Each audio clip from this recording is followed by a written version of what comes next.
Dans cette capsule, nous allons nous intéresser à la transformation chimique et notamment aux notions vues en classe de seconde. Un système chimique est constitué d'espèces chimiques qui peuvent éventuellement réagir ensemble.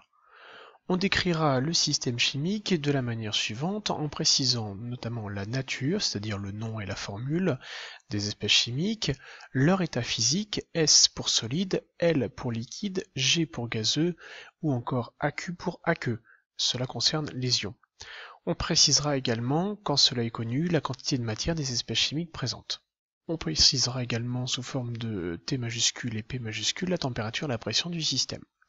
On représentera le système chimique de la façon suivante, c'est-à-dire un rectangle, l'état du système, N pour la quantité de matière, T pour la température, P pour la pression, et on listera l'ensemble des espèces chimiques introduites.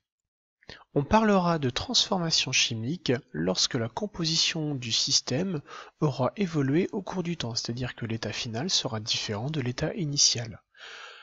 Au cours d'une transformation chimique, on indiquera qu'il y a consommation d'une ou plusieurs espèces chimiques présentes dans le système à l'état initial, et donc formation d'une ou plusieurs nouvelles espèces chimiques. On représentera la transformation chimique de la manière suivante. Un premier rectangle représentant l'état initial, où on listera donc les espèces chimiques présentes, une flèche pour symboliser la transformation chimique, et un nouveau cadre avec l'état final, où on indiquera les espèces chimiques restantes, et également les espèces chimiques qui ont été formées au cours de la transformation chimique. Quelques rappels de vocabulaire. Donc on appellera un réactif une espèce chimique qui est présente à l'état initial et qui sera consommée durant la transformation chimique. D'accord ? Donc c'est-à-dire que la quantité de matière de cette espèce-là va diminuer au cours de la transformation chimique. On appellera produit une espèce chimique qui sera formée au cours de la transformation chimique, c'est-à-dire qu'elle est présente dans l'état final, mais n'était pas présente dans l'état initial. Enfin, on appellera espèces spectatrices toutes les espèces chimiques qui sont présentes à l'état initial et à l'état final et dont la quantité n'a pas évolué au cours de la transformation chimique.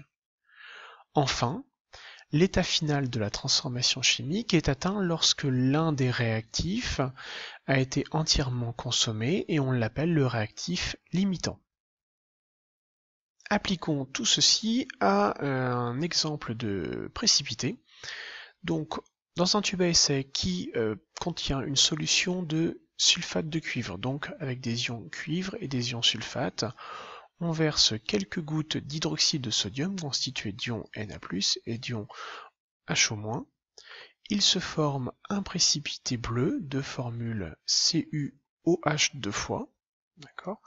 On remarque que la solution reste bleue comme à l'état initial. Cette couleur bleue est due à la présence des ions Cu2+. Représentons la transformation chimique. Commençons donc par l'état initial. Nous avons des ions sodium, Na+, des ions hydroxyde, HO-, des ions cuivre, Cu2+, et des ions sulfate, SO4 2-. Vous remarquerez que systématiquement j'ai noté aqueux pour indiquer que les ions sont en présence du solvant eau. Lors de cette transformation chimique, nous notons l'apparition du précipité CuOH 2 fois, et donc ce précipité est constitué de l'élément cuivre, l'élément oxygène et l'élément hydrogène.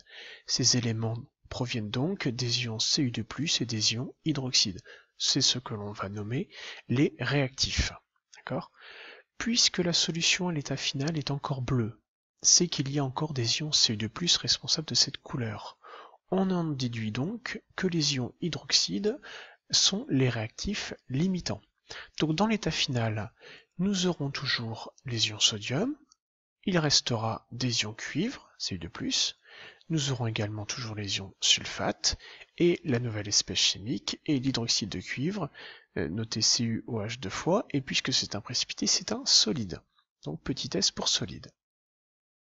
Pour bien visualiser ce qui s'est déroulé lors de la transformation chimique, je vous conseille, avec des codes couleurs, d'indiquer les réactifs, les produits et les espèces chimiques. C'est ce que nous allons faire immédiatement.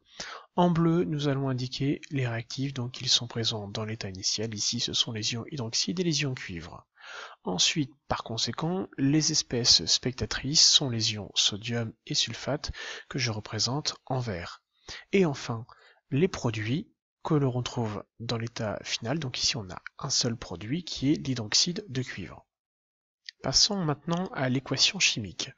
L'équation chimique indique la nature des réactifs et des produits, respectivement placés de gauche à droite, d'une flèche qui précise évidemment l'évolution du système.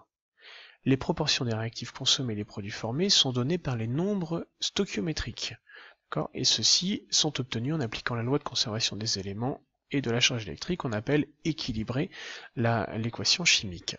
Donc prenons l'exemple précédent. Nous avons les ions cuivre qui réagissent avec les ions hydroxyde pour former de l'hydroxyde de cuivre.